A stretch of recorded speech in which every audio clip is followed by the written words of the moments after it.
So control overshadows every issue and clouds every sense of responsibility that the child has.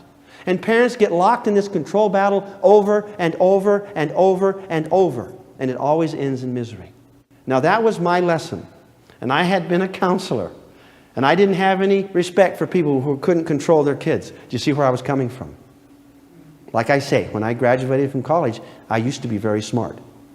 And then I came up against the brick wall and life's real experience. And I had to go back and research and figure out what had really gone wrong in my life and what was really basically true and go back to fundamentals, all right? So this is the case. Continually trying to control what we cannot and should not control is the cause of most of our anxiety, stress, and unrighteous anger in life. Would you agree with that? Yep. Yes. Very obvious, isn't it? We can have peace and get control of our own lives again only when we give up trying to control and rescue others who continue to make irresponsible choices. Will you buy that? Yep.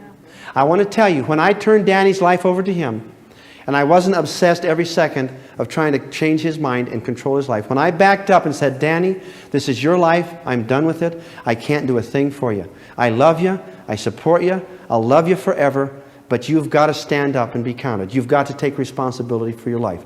And if you're going to kill yourself, we'll go to your funeral, we'll bury you, and then we'll go on with our lives. And I can deal with that. But I can't deal with this. I cannot dedicate my life to this insane chase anymore. To this insane battle. This is insanity, son, and I quit. How many people does it take to play tug of war? And I laid down the rope and I walked back. And all of a sudden I had a life. And I had other kids. And I had a wife. And there was neat things to do. And I could think about something else. I was free. Because I was under his control when I was trying to control him. Because I was playing this insane game. I hope this is making sense to you. Because this concept will manifest itself over and over 100 times a day in some of your lives. When you'll have to require other people to be responsible, where you'll step back sometimes and let your kids crash and burn and learn the results of their irresponsible decisions. All right? Now, let's go on. This is probably the most important thing I can tell you. This is the reason why I don't do personal counseling anymore. This is the reason why I teach rather than counsel. All right? Look at this chart. You see on the left hand concepts. In the right hand column, you have behavior. And in the middle, you have feelings. So first we have concepts that lead to feelings that lead to behavior. Now typically what would happen is parents would come into my office and they had the wrong idea about their parenting responsibility. They had the wrong concepts. They were believing lies. They were based on phony concepts and ideas. For instance, they believed that it was a parent's duty to control and force a child to do what is right. Now, after they put that in their heads and they go forth into life and try to do it, it doesn't work. And so they feel like a failure. And they feel guilty because their children do not respond like that. And they start to have these very bad feelings, sense of guilt, pain, and they feel impotent. They worry. There's guilt. And when you have a person that feels like that, they act like a moron. And they're raging pretty soon. They're criticizing. They're threatening. They're intimidating. And they fall into all the parent traps. Do you get the sequence? Concepts, false concepts, produce negative, impossible feelings. They're angry and lots of energy, which turn into behavior. Now you go into therapy, and you're a raging nut by now. And the counselor will work on your behavior. You got to stop hitting your kids. You got to not do that. People, you can work on that forever, and it will never change. You'll just make the guy more guilty. Because what's driving the behavior?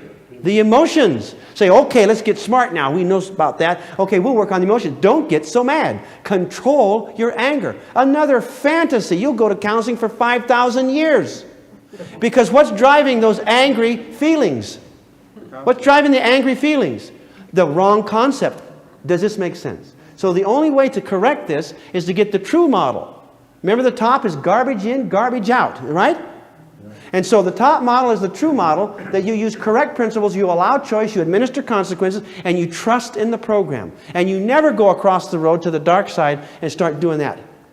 Intimidating and screaming and hollering and forcing and controlling. Okay? Now once you have the true idea in your mind, you have feelings of faith and trust and confidence and joy and gratitude and assurance and peace. And when you feel like that, and these are good, positive, strong feelings of love, you manifest patience, kindness, love. You give free choice, accountability, consequences, and you support the child through their problems. Does this make any sense to anybody?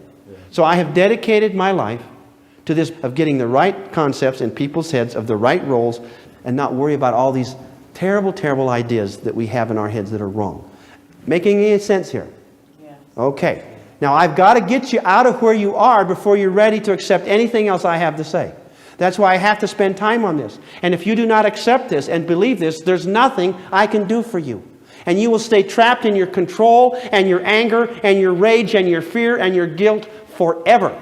And I will tell you this, that your anxiety in life is directly proportional to the degree that you are involved in this program. And your peace and happiness and joy is directly proportional to how much you use this other program. Do you see why?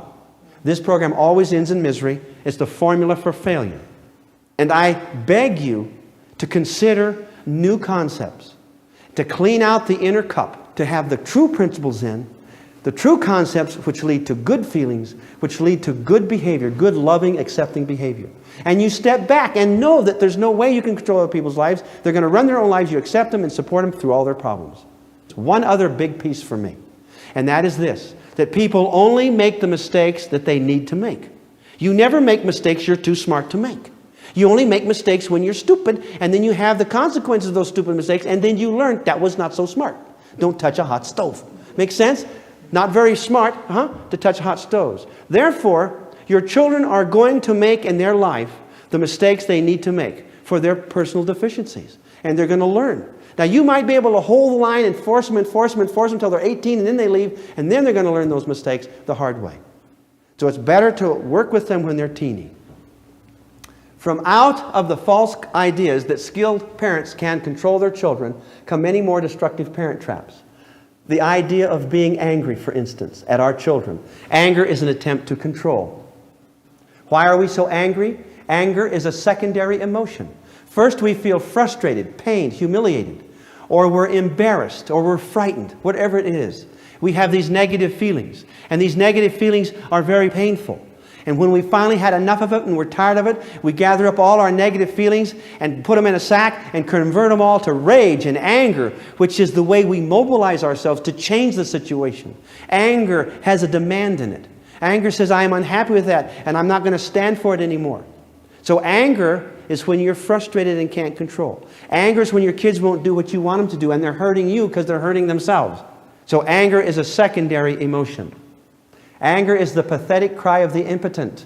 We choose to be angry in an attempt to force and control. Do you feel guilty and responsible because your children misbehave and make poor choices? Do you believe that you've been an inadequate parent? If we love and teach our children to do what is right, we are not responsible for the lives they choose to live.